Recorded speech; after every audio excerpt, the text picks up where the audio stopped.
last slide leaded us to the next item on the agenda. It is about the environment for management consulting industry, and the National Consulting Index, which was developed a couple of years ago, is taking care about different indicators on the global level to see how the management consulting industry is developing in different countries.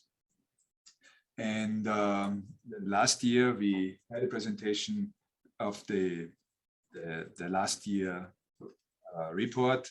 It was sort of a Corona edition, as we called it, because many critical numbers and indicators haven't been available on a quality level, and which is necessary to calculate the NCI. But now we restarted the National Consulting Index, and Alan Blackman from Australia is ready to present the National Consulting Index 2021. Alan, the floor is yours. Thanks very much, Rob. Good evening, good morning, and good night to wherever you are.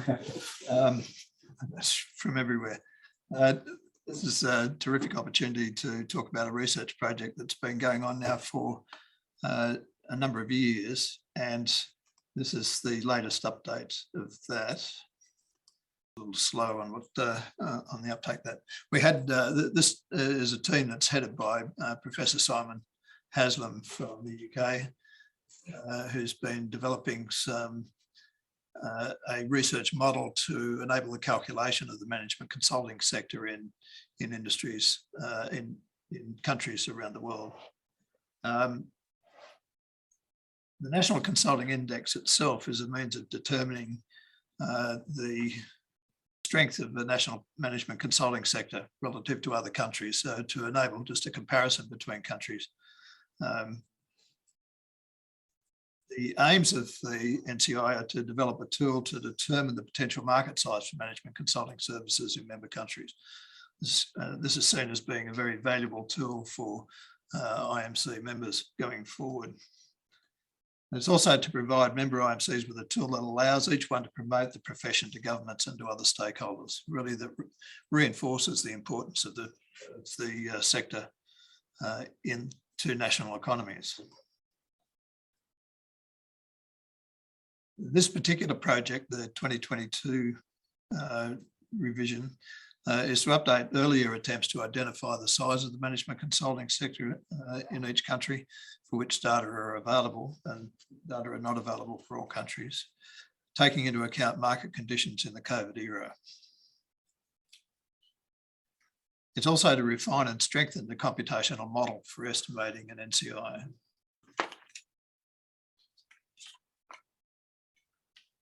The methodology started with using the 2020 NCI data as a starting point. The whole concept started in 2017, and the first data set was released in 2020.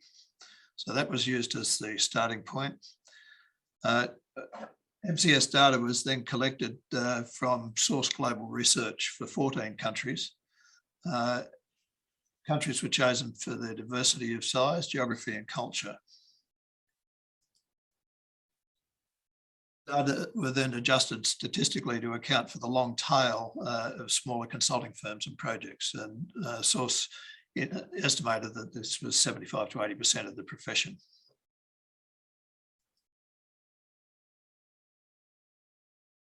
Three data analysts were commissioned to work independently on a regression model to predict the NCI for other countries. So that was really the key to this. ICMCI executive team also provided data for variables used in the 2020 NCI calculation, but replaced the Data Global Creativity Index with a Global Innovation Index. We then had a correlational and multiple regression analysis using MCS as the dependent variable, and national GDP, Hofstede individualism score, or IDV, Index of Economic Freedom, e-Government Index, and Corruption Perception Index as independent variables. And these are all things that have been shown in the research previously to have some link.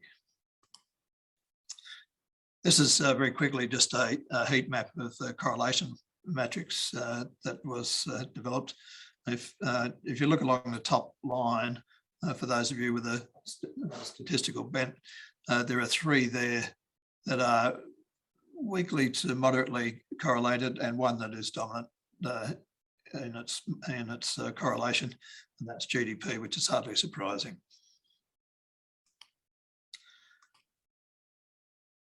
The strongest predictive variables for an MCS then size were GDP, the individualism score, the Hofstede score, the government index, and the global innovation index. So these were then used for the model, and the model that was developed then is this, and I'll go back and ask you the question what it contains later. The MCS then is a mathematical model basically that allows to collect. The important thing here is that the regression that was used accounted for 95% of the variance, which is very high, R squared, in the data. 14 reference countries account for about 70% of global MCS. ICMC member IMCs account, or covered geographies accounting for $190 billion, or nearly 80% of the global MCS.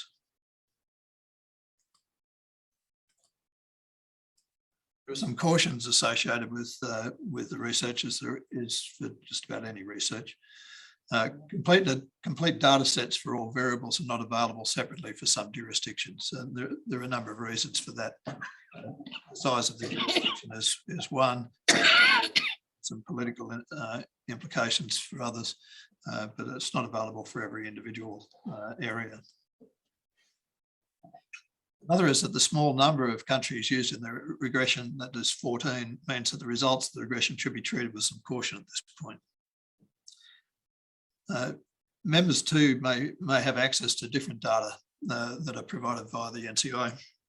Those differences are due to the application of different definitions of what a management consultant is and to differing methodologies used by different researchers.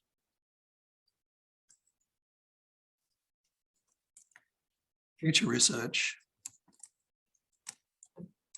The important outcome from this is that member IMCs will be contacted shortly to seek additional information to help us better understand the sector in your individual regions.